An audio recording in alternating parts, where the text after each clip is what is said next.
Altertaris spent an unnaturally quiet night in the woods as silver moonlight cascaded down on the dark shadows of dying trees. He was a hunter now, and lived in a modest cottage nearby.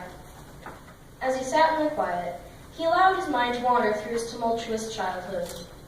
He remembered being happy for a short time. That changed when an invading band of warriors attacked his village and killed his family in the process. As the memories flooded back, he remembered running, hiding, and being terribly afraid. He also remembered the pains of hunger and thirst. He would have died if a banished hunter hadn't found him and taught him the ways of the woods. A bush rustled, startling Altertaris from his reverie. Quickly, he notched an arrow in his bow and aimed at the bush. A black raven flew from the bush, spreading its sleek wings, blotting out the moon. The raven's call of death lingered on the wind. The raven landed in an old, withering tree and watched Altertaris closely. It suddenly flew away, as if something had frightened it. Warily turning around, Altertaris felt mind-searing pain in his thigh. Gasping for breath, he fell to his knees, clutching the bloody gash on his leg. A cloaked figure appeared from behind a tree, a bow in hand and a short sword at his waist. "Shame, I only grazed your thigh. Now, prepare to die," whispered a silky voice. Hastily, Altertaris shot a poorly aimed arrow at the figure. Deflecting it with his short sword, he charged Altertaris, swinging the sword in a backhand blow. Altertaris barely dodged in time and grabbed his dagger from his belt, lunging at the man. Sidestepping the lunge, the man swung at Altertaris. Parrying the blow with the hilt of his dagger, Altertaris kicked the man and ran into the woods, knowing he would be pursued. 4 grueling days had passed since the attack in the woods, and Altertaris was still on the run. The man in pursuit nearly caught him on 2 occasions, in the mountains of Mickelson and on the plains of Eldoran.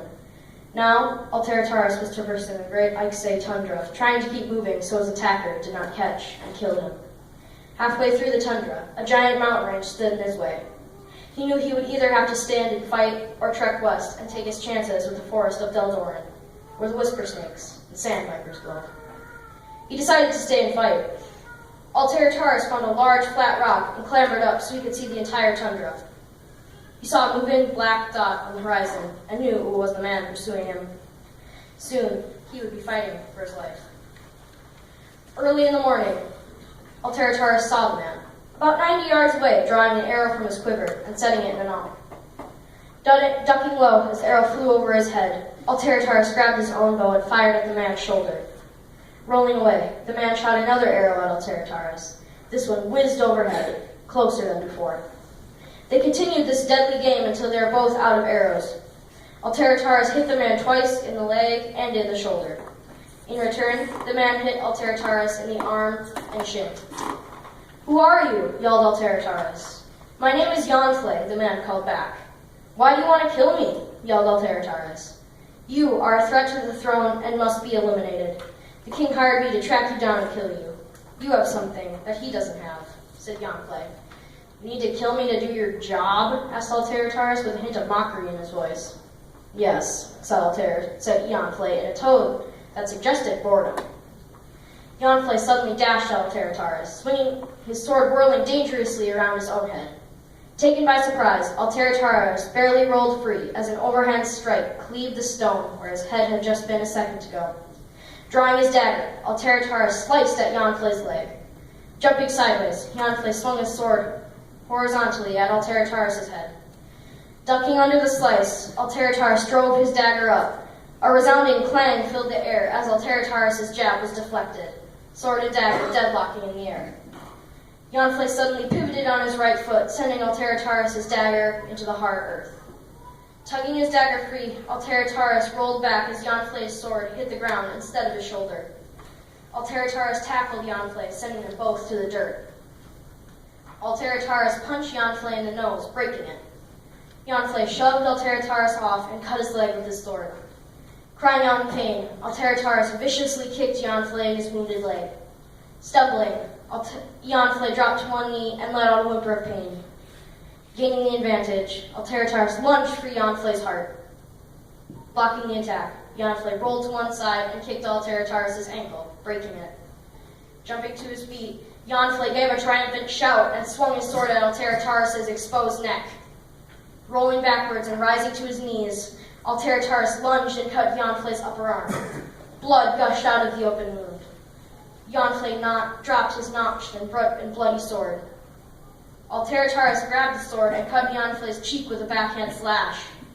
With a cry of pure fury, Yonfle drew his hunting knife and threw it at Alteritaris' heart. Alteritaris did not dodge fast enough. The knife hit him hard in the shoulder, knocking him back.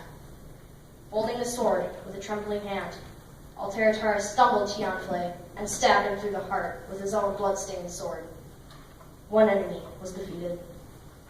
Alteritaris set up camp 20 miles from where he killed Yonfle and treated his wounds. Yonfle said that I was a possible threat to the throne before he tried to kill me. How could I be a threat? Wondered Alteritaris. I must have something the king wants, but what? He said aloud. I must go to the capital city and request audience with the king, said Alteritaris confidently.